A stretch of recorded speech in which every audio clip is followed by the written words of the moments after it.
pelaksanaan sekatan pergerakan penuh atau total lockdown fasa pertama di seluruh negara selama 14 hari berkuat kuasa hari ini. Tempoh 2 minggu ini merupakan tempoh paling kritikal untuk melandaikan keluk jangkitan COVID-19 selepas negara merekodkan kes harian tertinggi 9,020 kes pada Sabtu.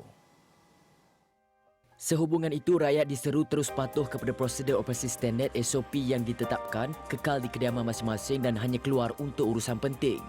Sepanjang tempoh berkenaan, semua sektor tidak dibenarkan untuk beroperasi. Bagaimanapun, pengecualian diberikan kepada sektor ekonomi dan perkhidmatan perlu yang disenaraikan oleh Majlis Keselamatan Negara MKN. Selain mengekalkan larangan merentas negeri dan daerah yang dikuatkuasakan sebelum ini, total lockdown kali ini juga turut menangguhkan kebenaran merentas negeri dan daerah bagi pasangan jarak jauh PJJ kecuali bagi kes membabitkan kes kecemasan seperti kematian serta ahli keluarga sakit, nazak dan sebagainya. Dalam tempoh berkenaan, surat kebenaran perjalanan untuk bekerja yang dikeluarkan Kementerian Perdagangan Antarabangsa dan Industri MITI sebelum ini juga terbatal dan surat kebenaran baru perlu dimohon kepada kementerian yang berkaitan. Masyarakat juga tidak perlu bimbang kerana restoran, gerai makan dan dobi termasuk layan diri, kedai penjagaan haiwan dan makanan haiwan, kedai cermin mata dan barang optik, kedai hardware, barang logam, bengkel kenderaan, penyelenggaraan dan alat ganti, dagang semua kategori produk serta pemborongan dan pengedaran semua kategori produk perkhidmatan perlu sahaja dibenarkan untuk beroperasi. Kompleks beli belah juga ditutup sepanjang tempoh berkenaan kecuali premis pasaraya besar, kedai serbaneka, kedai farmasi, kedai runcit yang mempunyai bahagian makanan dan minuman serta keperluan asas sahaja. Sepanjang tempoh berkenaan juga kapasiti kenderaan persendirian dihadkan kepada 2 wakil isi rumah sahaja termasuk pemandu bagi tujuan mendapatkan bekalan makanan dan keperluan asas dalam jarak 10 km daripada kediaman.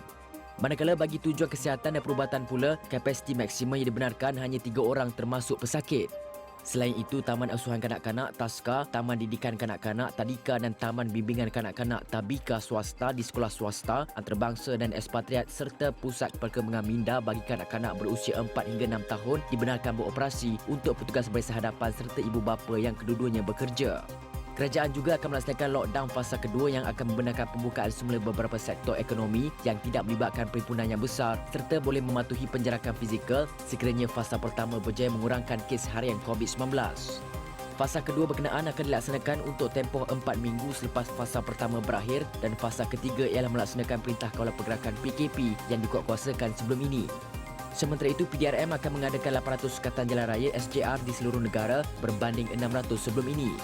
Individu yang mempunyai urusan mendapatkan vaksin tidak memerlukan kebenaran polis, sebaliknya hanya menunjukkan maklumat janji temu dalam aplikasi MySejahtera.